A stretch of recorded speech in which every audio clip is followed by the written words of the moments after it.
Hello and welcome to the virtual launch of Reminiscing with Legends. That's Anthony Brown's brand new book on Hearts' exhilarating journey to Scottish Cup glory back in 1998. Some 22 years ago was that incredible feat from Jim Jeffries' team at the time. My name's Keith Downie. I'm joined by Anthony himself on today's Zoom launch alongside Paul Ritchie, of course, who was a key member of that triumphant Hearts team, a rock at the centre of defence. Billy Brown also joins us as well, of course, the assistant manager at the time who helped Jim Jeffries mastermind that incredible day in May 1998, of course, when Hearts defeated Walter Smith's Rangers by 2-1, of course, at Celtic Park. Now, ideally, we'd all like to be gathered in a packed-out Edinburgh venue with the victorious Hearts squad and hundreds of Hearts supporters present for the evening, but unfortunately, due to the pandemic, we're restricted to doing this over Zoom today. But I think it's probably helped Anthony as well with his book as well, because he's managed to get around most of the players throughout and chatted to them over Zoom throughout the last few months when the country's been in lockdown. So we'll still make the evening as good as we can, and we'll have some stories and look back to some moments from both Billy and Paul, and regarded really as one of the most successful and best teams in Hearts history. Hopefully, it'll whet your appetite further for the book itself, which will be arriving pretty soon. Now, I've got one here. One arrived at my home in Newcastle this morning. I've had a chance to have a quick look at it, but Anthony tells me it's only the fourth copy, so I'm lucky enough to have one of the very first copies. I think Billy's got one as well, and I believe Jose Katongo has as well. So there's just a few off the shelves, but obviously lots of orders going in at the moment. We'll also have a chance to look ahead to the Hearts-Hibs game this weekend at Hampden, where of course Hearts, if they win, will have a chance to add yet another Scottish Cup to the trophy cabinet. But before we speak to both Billy and Paul and just look back at their memories of that incredible time at Hearts at Tynecastle, we'll just hear from Anthony, because obviously he's put a lot of time and effort into this over these last few months. As I say, it's taken up most of lockdown for him. But Anthony, where did the decision come from? Where did the idea come from in the first place that you, after all these years as a journalist in Edinburgh, wanted to write a book on your love Hearts?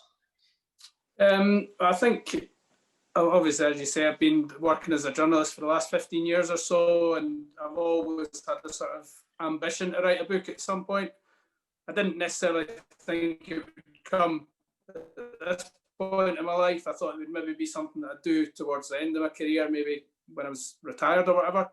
But it got to the stage where I just had a wee bit of a hankering to write something, do something a bit different. And I was thinking about incidents that happened in my professional life in terms of events I'd covered, and obviously covering Hearts and Hibs for Evening News. The two big events were the 2012 Cup final that Hearts won, that Billy remembers, and the Hibs Scottish Cup win in 2016. But then I was thinking there's a lot of content on both of those victories. They're relatively up to date in terms of there's a lot of social media content out there and what have you, videos. Everybody seems to know the majority of that story from both of those. Obviously, Hearts win in 2012 and Hibs in 2016. And plus, I feel not enough time's probably elapsed to make that what I've been able to do with this one. But then I started to think, well, 1998, I wasn't actually working at it, but I was there as a fan. So arguably it's got a bit more meaning for me, because I don't know, for those of you who don't know, I was obviously a Hearts supporter as a boy. I've had to obviously have a more neutral exterior in the last 15 years covering Hearts and Hibs. But yeah, Hearts were the team that I supported as a boy. And 1997-98 was probably the last season that I went regularly home and away watching Hearts with my mates. And then after that, I sort of started going into journalism. So it was a very special season for me in terms of that being the last time I watched Hearts regularly. And it was such a brilliant Hearts team, obviously, to watch. Genuinely thought they could have won the league in March. I remember being at Tannadice, Jim Hamilton scored. And I was thinking, bloody hell, we could win the league here. And it was just, I'd grown up, obviously, in a period where Rangers were dominating, and that was all I knew. So to get to a point where you thought, hang on a minute, Hearts could win a league here. And even though they didn't win it in the end, the fact they then went and won the cup, it just felt like such a special sort of season. But even having been through that and been to all the games and what have you, I still felt, looking back, I don't actually know too much about the backstory of that. I don't know, for instance, how Billy and Jim got together. I don't know how Paul Ritchie ended up at Hearts. What's his backstory? I don't really know much about Thomas Flogel beyond his time at Hearts, if you like. So I thought I want to dig down into all that. How did all these guys end up at Hearts? What was the process behind that team sort of developing, if you like? What was the backstory? What was the, just put it all in context, if you like, with the benefit of more than 20 years hindsight, if you like. And it's I mean, it's come together really well. I'm pretty happy with the way it's come together. Paul, you're obviously over in America now. You have been for a little while, but what, 22 years on now, when Anthony contacted you, what made you get involved in the book and give your thoughts and experiences to him? I just think being a Hearts supporter as well, I think it was one of these boyhood dreams. I think you look back and every youngster has an ambition to play for the team they supported as a young kid. I had that opportunity and was very thankful for that. But to be part of a cup-winning team, as I said, that's why we played football back in the day. It was to be part of something and try and win something. I think the younger generation nowadays has changed, the mentality has changed. But back then it really meant something to play for the team that you supported. And when Anthony got in touch, it was great to go over everything that, as I said, 22 years ago. It's a long time. It's half my life. But it seems like not that long ago. As I said, one of the best days of my life. As I said, nobody can ever take that away from you. And with Anthony writing the book, it gives us something to look back on as well, because there's not a lot of social media and there's not a lot of video coverage from back in those days. But now with Anthony writing the book, it will bring back some good memories. As I said a moment ago, I've got one, had a look at it this morning. Billy, I believe you've got one as well. Have you finished it yet? Only got it on Saturday afternoon. I've read 2 or 3 chapters, but I've got to say that so far, right, I thought it was just a book about the week and the build up to the cup final, but it's a book about 1995 when Jim and I went there at first and how we formulated the team over the years. And really, the first chapter took all my attention. It was great to remember. I mean, how we got information, I'll never know, but it was spot on. And it was just the start of our reign at Tynecastle. And it turned out to be a really, really great time in our lives. Are there moments that are maybe sort of coming back to you now that perhaps you might have even forgotten because so much happened in that time? Yeah, well, I'm getting at the age, I forget quite a lot now, you know. But yeah, I mean, you know, when you look at the turnover of players that we had, and, you know, when we took over at Tynecastle, you know, it was a bad time for the club at the time because they'd avoided relegation in the last day of the 2 previous seasons. So maybe it was a bad time for the club. It was probably a good time for Jim and I to take over, you know, because we knew we had to change it. We knew what kind of road we had to go down. And you know, we believed in everything we did. And the biggest thing there, and it applies to Paul Ritchie there, is that we were told that Hearts didn't have enough good young boys to go into the first team. Well, I think 4 or 5 or maybe 6 of them ended up playing for Scotland. So, you know, we gave them the opportunity, but they took it well. And we ended up with a really, really good team and a lot of good homegrown players. Yeah. Anthony, can you give us a flavour of what people can expect from the book? I know obviously Billy's touched on a little bit there, but what we can expect from the finished product and how much people should be looking forward to it? Sure. I mean, I think the best way to sum it up, and as Billy touches on there, it starts in sort of 1995, is probably encapsulates the mid to late 90s at Hearts. So it's not just about the cup winning season, it's about basically Jim and Billy's first reign at Hearts. It's almost their first 5 years, but very much revolving around the journey towards winning the cup. A little bit in the aftermath of what happened after they won the cup, but very much about that period when Jim and Billy arrived, how the team evolved in those 3 years. and then you've got all the individual players' insights into how they felt in that time, what they enjoyed about being at Hearts, any issues that there were, and what have you, and obviously what it means to them with hindsight to have been part of that team. And I mean, I think the thing that I'm really quite happy with is the amount of detail I've managed to get into. Some of it's really Anaraki stuff, but it's the sort of stuff I sort of buzz off, all these wee silly facts that you wouldn't necessarily expect to find in a book, but I think they help add to the story from my perspective anyway. And I think if you read it, it probably will take most supporters back to that period, and they'll be able to almost feel as if they're reliving that sort of time. I guess, Paul, it was the highlight of your career. Oh, 100%. I think those 4 years at Hearts with Jim and Billy were definitely the high point of my career. I think we had some lows on the build up to that. As I said, we know that the cup final 2 years before and the League Cup final, but I think we were destined to win something. I think all the hard work that the staff had put in and the quality players that they were in at that Hearts squad. As I said, I think we thoroughly deserved that cup final win. As I said, definitely the highlight of my career, yes. Now, there was a glowing review of Reminiscing with Legends in the Scotland on Sunday at the weekend, in which Alan Patullo interestingly wrote, he said, one of the many reasons to admire the finished product is knowing just how quickly Anthony was able to go around nearly every hero from that era, from 1998, and speak to them in such detail, as you alluded to there, Billy. Likewise, their willingness to take part in the project also reflects, and what he says is the bonhomie that existed within the side. Now, I don't know what that means, Billy. I don't know if you know what that means, but I don't. But anyway, this still evident team spirit was one of the reasons, together with no little talent, that they were able to overcome a Rangers team that had beaten them, of course, Paul, as you say, 5-1 in the final just 2 years previously.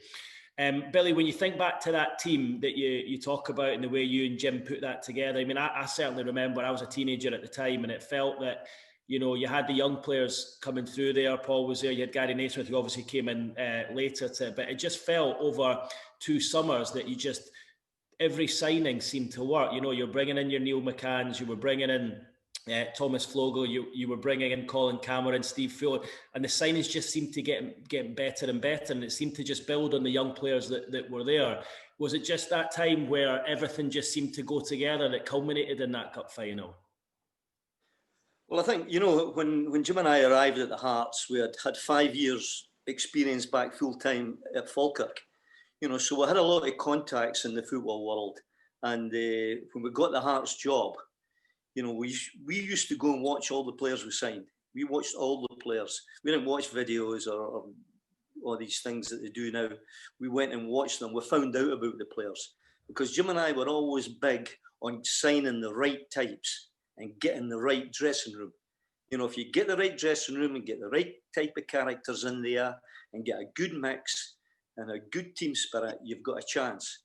But every player we signed, we watched them, and we had criteria. We used to think, number one, are they good enough to play for the Hearts? Number two, can they stand the stick they might get at Tynecastle? Because Tynecastle is a different kind of place. The crowd's right on top of you there. Can they take it when it's going wrong? That's why the Colin Camerons, the Neil McCanns, the Stevie Fultons, David Weirs were all signed. We knew they could handle it. And once we got them all together, and you know, you spoke about the league a wee while ago. We should have won the league that year. You know, we should have won it. We had the best team, but we had the best team spirit, and we were big on that. And that team there, I reckon that if Gary Locke phoned every player, they would be there to do anything for the club. Yeah, it definitely sounds, Paul, like you were a band of brothers at the time. You only need to look at the photographs to just see how much like you guys were together as one. Did it feel like that? Was that as together a dressing room as you were involved in? 100%. As I say, we were like a family. I think it was a lot of us grew up together, and I think that the combination of the quality of the players that Jim and Billy brought in, the experience, as I said, the blend was there. As I said, I think everything clicked. And Billy's right, we should have won the league that year. As I said, I think the turning point was the defeat at Easter Road. But as I said, one of the best dressing rooms I've ever been in. As I said, the quality, the personnel. As I said, it was a fantastic environment to play in. What was it like, Paul, as a Hearts fan yourself, being there and ending that 42 years of hurt?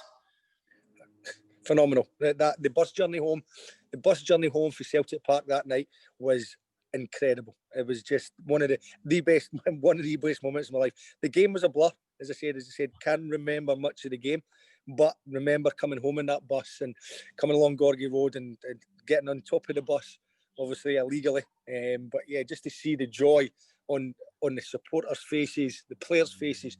As I said, it was something that you dream of, and we were very, very fortunate to be part of something so special. Well, don't tell us too much about that bus journey home, because I believe from having spoken to Anthony, that was one of the main chapters in that. So don't give too much away just now before they buy the book. But we've just got a little quiz for the two of you. I don't know if you don't mind. So I'm just I've got a question first of all for Billy. So you need to jog your memory here. Only 3 players, Billy, played every single minute of that 1998 cup run. Are you able to name them? Jules Rosé would be one. No. No. David Weir. David Weir, yeah. Yeah, David Weir. Paul Ritchie. Yep. And Neil McCann. No, another defender. Oh, Gary Naismith. Yeah, that's.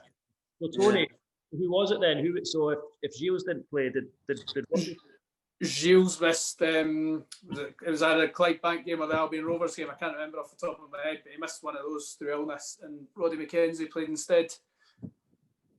Okay, so question for you, Paul. Really might be able to help you here if you're struggling. Apart from the 14 who were stripped on the cup final day, 6 other players played in that cup run, and obviously Anthony's just mentioned one there. Are you able to name the 6? Roddy McKenzie. Right, we'll go. Oh.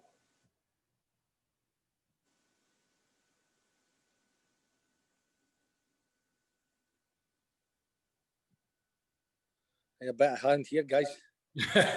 Think of the ones that were in those awful suits in the pictures. Yeah, so then there's David Murray. Yep. Jose Katongo. Yeah. Yep. Did Grant Murray on the bench? Yeah, he was on the bench. So David Murray, Stuart Callahan. Yep. There we go. So it was a new sign, and he signed just a couple of months before it. Played in the semi-final.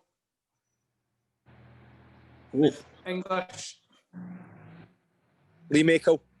Yeah. Lee Makel. And then the obvious one. Captain. Oh, Lockie. How could you Gary Locke. So there was a 14, obviously the 3 subs that they had back then, and then as you say there, Paul, the other 6: Roddy McKenzie, Jose Katongo, David Murray, Stuart Callahan, Lee Makel, and of course Gary Locke himself. A question for you both here: 4 men scored more than 1 goal in the cup run. Are you able to name the 4 players? Stephen Adam. Yeah. Colin Cameron. Yep. Neil McCann. No, not McCann, no. Myself. No. Oh. Flugel. Yep, he's one, and then another sort of winger who we've mentioned already, who wasn't stripped. Jose Katongo. Katongo. Yeah. So that's the 4 that scored more than 1. Question for you both again here. Can you name the only player that Anthony couldn't get any evidence of? If Anthony could find any evidence of a player who didn't enjoy his time at Hearts under Jim and Billy in those years leading up to the cup win, of all the players that he spoke to, this one player who said he didn't really enjoy his time. Is that right, Anthony? Yeah, but he wasn't in the cup winning squad. He was just before that. Jeremy Goss. Oh, he remembers. Remember. There must be a I story. always remember the ones that we didn't like us. That was on the tip of your tongue, that wasn't it? Why did it not work out for him then, Billy? Well, we thought we were getting, a player that played at the highest level, which he did, and he was a lovely lad and that, but it just didn't suit the way we were playing at the time. Mm-hmm. I can't say it's a mistake because he did his best and it just didn't work out for him, and it happens. Luckily, it didn't happen with too many players, but it happened with Jeremy, unfortunately. That's life. Yeah, but Paul, that just says it all, I suppose, then. I mean, I know for a fact that Anthony's spoken to dozens of players over these last few months as he's been putting the book together. And of all the players who played under Jim and Billy, that was the only player who didn't have good memories, which just says everything about the recruitment and the sort of characters that they brought in. Exactly right. I think, and as it says, and it goes to a credit to Jim and Billy and what they brought to the club. As I said, it was an unbelievable environment to play football in. As I said, it was tough at times, but as I said, to be part of that, it was incredible. And you're right, as I said, anybody who couldn't enjoy their spell playing for Jim and Billy was, as I said, very few and far between. As I said, Jeremy Goss was the only one. As I said, it was just an absolute pleasure to play for both of them. Yeah. Well, I'm going to read this quote out. This is from Boyhood Hearts fan, journalist Ewan Murray, a friend of both mine and Anthony's, who interestingly described the sort of the last few minutes of the final. And it's interesting the way he describes it, because I remember this myself as well, actually, being there with my dad. And he says, the last 5 to 10 minutes of that match were horrendous. You can never explain that emotion to anyone who doesn't know what it's like, but there was a sense of panic amongst the Hearts support. After Rangers scored to make it 2-1, you were convinced that they would score again. And if they did that, they would just go on and win it. That was just the way it seemed to be with Hearts at that time. There was a horrible feeling. It felt like it lasted forever. And he said, I remember going to the toilet with 5 minutes to go, and there were guys just pacing up and down the concourse who couldn't bring themselves to go back out and watch the last few minutes. And he says it gave you an indication of the heartaches that the supporters had endured over the years before that. And it's interesting reading that because, I remember going to the finals previously with my dad, and I know, Billy, obviously, you know my dad from growing up, and I remember going to that game in '98, and I wanted him to win for him because I knew that he'd never seen them win anything. And I suppose there was like a whole generation of Hearts supporters like that. And did it make it even more of a challenge, to make it even more difficult, Paul, to kind of get over the line finally? I was the opposite. I think that cup final was, I thought that was our time. And I think, as I said, going into the build up to that game, and even when we started, once we got the goal up and then we went 2 up, I think it was, we were strong enough mentally, we were strong enough physically to see it through. You're right. In the past, Hearts were always known to sort of bottle it in the dying minutes of certain games and end the seasons, but there was just something about that group and that game that day. Just I had an internal feeling that was going to change, even though the last 5-10 minutes were, as you rightly said, horrific. As I said, it was just a constant barrage, but deep down, I don't know, it was just, and we spoke about it after it was just something that day within us knew that we were going to win. And as I said, nobody can take that away from us now. Were the management just as confident, Billy? Yeah, well, I mean, the last 7 minutes were absolutely horrendous, but I think it was our day. I think that it was our day and our turn. As Paul said earlier, it was the third cup final we played against Rangers. We had the League Cup and the Scottish Cup, and we were unlucky in the second one. And I just think it was our day. We were due it. We had worked hard to get there. We had planned it well, and I mean, it didn't make things any easier in that last 7 minutes. But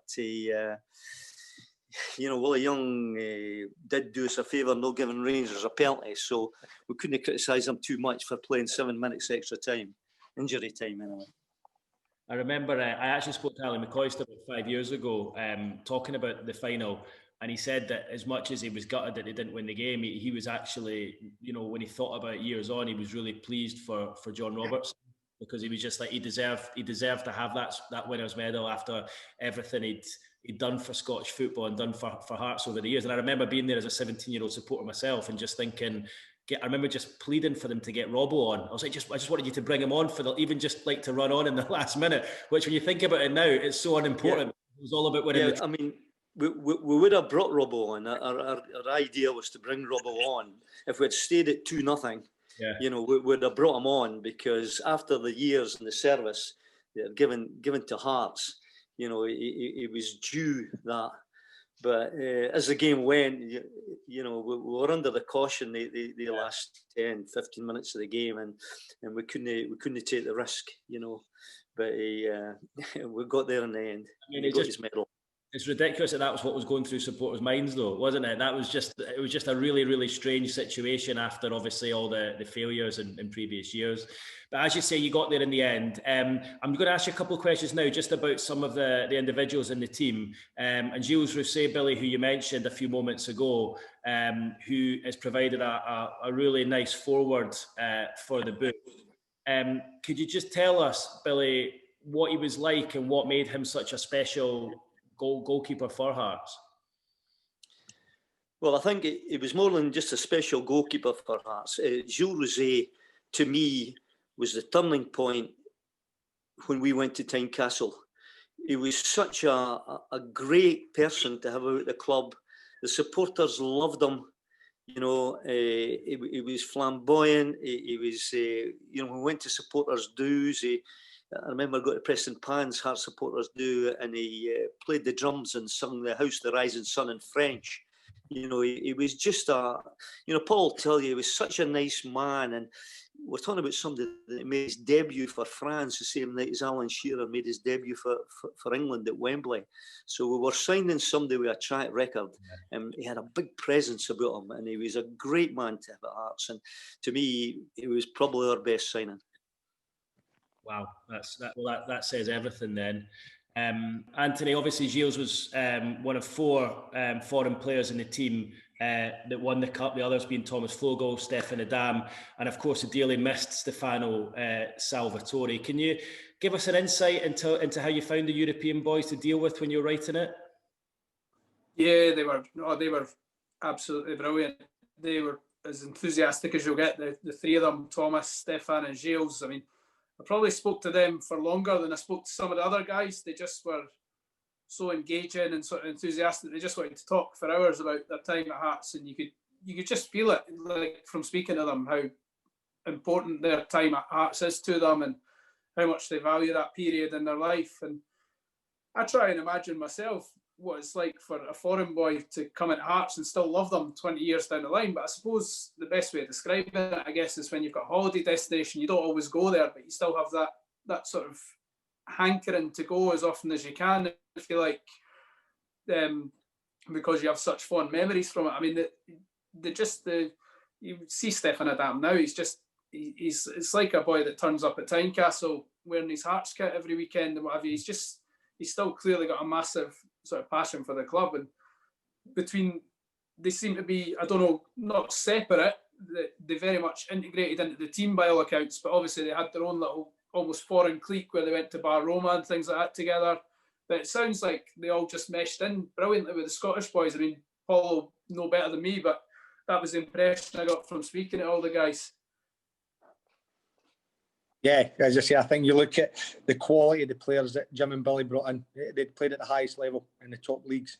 And it was just, as I said, they were older, they were more experienced, and they were wiser. And as I said, they guided us through the good times and the bad times. And as I said, they were a massive, massive part on how successful we were. I think it says it all as well that Stefano Salvatore decided to come back and live in Edinburgh after he hung up his boots as well, which just shows you everything about the city and how much, you know, it was close to his heart. It's a beautiful city to live in. I think, as I said, it's as you see, I still keep in touch with Stefan and see him on social media and the group chats that we've got. And Anthony's right. His love for the club's never died. It's never wavered. And I think all the players that Jim and Billy brought in had that same love and appreciation for the city and the club. Obviously, Stefan Adam was a class act on the pitch, Paul. What was he like off of it? Exactly the same. As I said, exactly the same. You could, as I said, he just oozed quality. As I said, a real genuine, nice person. As I said, all the foreigners that came into the club were top people, as well as football players. And I think that was the biggest thing as well. I think the type of person they were. As I said, they played, as I said, at the highest level. And Hearts, as I said, as big a club as we know it is. As I say, when these players come from foreign shores, as I said, it's a little bit of the unknown. But once they arrive, as I said, they love the club, they love the city, and as I said, they were fantastic human beings as well. Yeah, and there was another foreigner, of course, who didn't make the matchday 14. We've mentioned him a couple of times already, in Jose Kitongo. Anthony, I believe he was the first person to receive the book. How did that happen? He was. The book got printed in Glasgow, so we're looking for somebody to give a copy to quite quickly for sort of promotional purposes. And Jose obviously stays near Hamilton. He was really good at helping with the book, really enthusiastic. I mean, not even just giving quotes, just giving other little tidbits of information. And again, another one whose love for Hearts was, you could just feel it from speaking to him. He was just so, every time I got in touch with him, he couldn't have been more helpful. And I just, so I got in touch with him. I says, Jose, I've just picked up the books. Do you want to meet me and I'll give you one? He says, yeah, come through here. He told me where to go. It was a place where he was doing football coaching in Hamilton. Turned up and he had this sort of green top on, like his coaching jacket with whatever club he was working with. It's just kids he's coaching, and underneath he had a sort of maroon top on. And I said, oh, is that Hearts top you've got on underneath? Because we were going to take a picture of him with the book, and I thought, I don't really want him with a green top, so I assumed he had a Hearts top underneath. He says, no, it's not a Hearts top, but he says, give me 2 minutes. So he went away to his car, and lo and behold, he's got this big Hearts coach's jacket in his car that he pulls out and gets on for the shot. So, I mean, he was, when I told him he was the first guy to get it, he was absolutely buzzing. You know what was, he's like, the hands were everywhere, he was dancing about. He just couldn't have been happier that he was the first guy to get the book. He was flicking through it, just saying all the names. Oh man, he is what a legend, man. He was just so good such a good guy to talk to. He was an absolute ray of sunshine every morning, Jose. You know, I don't know if it just the way he was, or he was that happy to be at a club like Hearts, but he was great to have. And I know he didn't get stripped in that big day, but you know, he brought so much to the dressing room, as Paul will tell you. He was absolutely fantastic. And for a player that couldn't kick the ball further than 20 yards, he actually did very well. You know, it was great to have around the place. As I said before, you know, we found out about all these guys. And one of the things about running a football team when you're signing players, make sure you don't sign troublemakers, because you won't change troublemakers. And all the guys we signed, we found out about it, and they were all good lads. It wasn't a coincidence. We worked hard to get these guys. Yeah, it's interesting you say that, because just looking at the squad there and the guys who obviously didn't make the match day 14, I suppose as a manager, you've got to have players in there who are okay about being on the bench, or are okay about, you know, maybe not being stripped. And it seemed from the outside looking in that these lads supported those that were wearing the jerseys on the day. Was that the case with that Hearts team? It was, and these guys that weren't stripped that day had played their part that season. You know, that they all had games at some time, so it's not as if they weren't part of it. You know, we made sure that the first team pool was all together and everybody got treated the same, whether you were playing or no. And these guys, the Lee Michaels and David Mureys and Katongos and that, had played, you know, that season. Roddy McKenzie, you know, wasn't stripped that day. He had played in previous rounds and that. So we made sure everybody was part of it. And you know, it worked for us, didn't it, Paul? It did. And I think, as I said, there was a togetherness. I don't think anybody doesn't like playing. But I think, as I said, the way things were done at the club at that time, everybody had bought into what Jim and Billy were trying to achieve, and as everybody did have a part to play, and we were together. And I think that was one of the biggest reasons that we were successful that year, was the togetherness that Jim and Billy built in that changing room. It was incredible. Billy, of course, you were back at Hampden. Oh well, of course you were at the Celtic Park that time, but you were back in the dugout with Hibs in 2012. Assistant manager to Pat Fenlon at the time. We need to ask you, seeing as you've got you, was that a strange feeling for you going on the other side? Yeah, it was. But remember, we've all got to work, and when Romanoff sacked Jim and I, you know, a week later, Hibs got in touch with me, asked me to go and be Colin Calderwood's assistant and help him. You know, so, I mean, I live in Musselburgh. Hibs train about 10 minutes up the road, and everything was handy for me. You know, I know it wasn't going to be a popular decision by a lot of people, but, you know, it was something I had to do at the time. And it didn't turn out well, but I did my best. You know, it wasn't a good time for Hibs all round that time. I guess it was a strange experience on the day as well, obviously with the scoreline. Yeah, it wasn't a good day all round that. It's a game I've never ever watched again. You know, and I remember Pat Fenlon got sent off that day, and I had to go out to the front of the dugout, and all the Hearts supporters were behind us there, and it was an experience that it wasn't much fun, to be honest with you. But I did my best. You know, I was wanting Hibs to win that day. Did my best, but it just didn't work out. Well, anyway, it takes us on to more current matters. Of course, as I alluded to earlier, it's the semi-final, of course, between Hibs and Hearts at Hampden this coming weekend. Paul, obviously Hibs riding high in the Premiership and Hearts in the league below at the moment. Do you think they've got a chance of pulling something off this weekend? They've always got a chance. I think it's going to be very, very difficult. I think, but Robbie, Lee, and Gordon will have the team organised. They'll be disciplined. If everybody's fit and available, they'll give it a good game. As I said, that Hearts shouldn't be in the Championship right now. They should still be in the top flight, but that's where they find themselves, and I think they'll give a good account for themselves. It's going to be tough, but it's a derby. It's a cup semi-final. So one thing they should be up for the game, and as I say, we'll take our chances, but it will be difficult. As I said, Hibs they are flying at the moment, but when it comes to derby days, it's who turns up on the day and who wants it more. So it'll be an interesting dogfight. Anthony, how do you see the game going?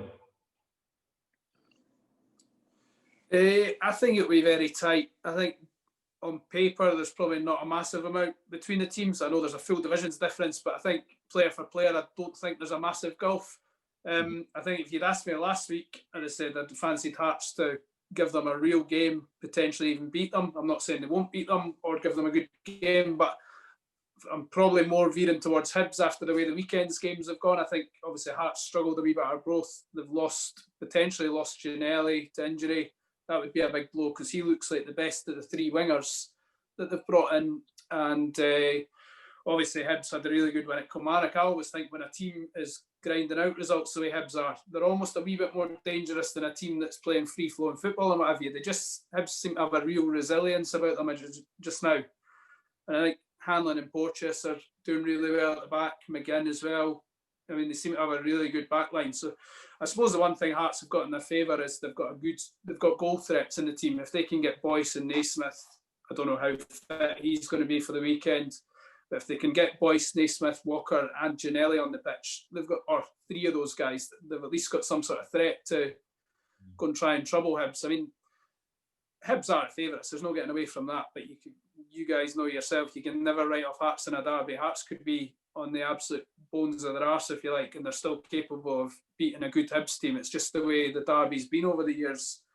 But, I mean, certainly you would say Hibs are favourites, but I think it'll be a very tight game. It'll be one goal that settles it either way, might even require extra time. And Billy, Jim obviously back involved at the club. Have you spoke to him much about how much he's enjoying his role? Yeah, I speak to him 2 or 3 times a week, really. You know, he's given me insight into, you know, what he's been doing at the club. And, you know, he's really, I mean, Jim, Jim was 15 years a player and twice a manager there, so he's got a great affection for the club, and he's working really hard to get them back on the good ground. As far as the cup tie on Saturday is concerned, I mean, if you look at the pool that Hearts have got, that's a top 4 pool in the Premier League, really, And if these guys there can play to their ability, they should be to give Hibs a really good examination here on Saturday, and I think it's going to be a tight one. I mean, obviously Hibs have got a bit of momentum at the moment, and they're doing well, and they're playing good football.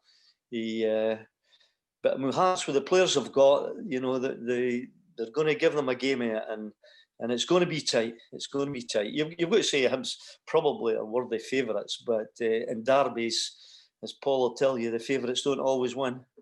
Just before we wrap things up, Paul, it's really interesting. It's really nice actually to hear how glowingly you still speak about the club, despite the fact that you're over in America now. Do you still keep a close eye on it, on everything that's going on? Is that in your blood? Yeah.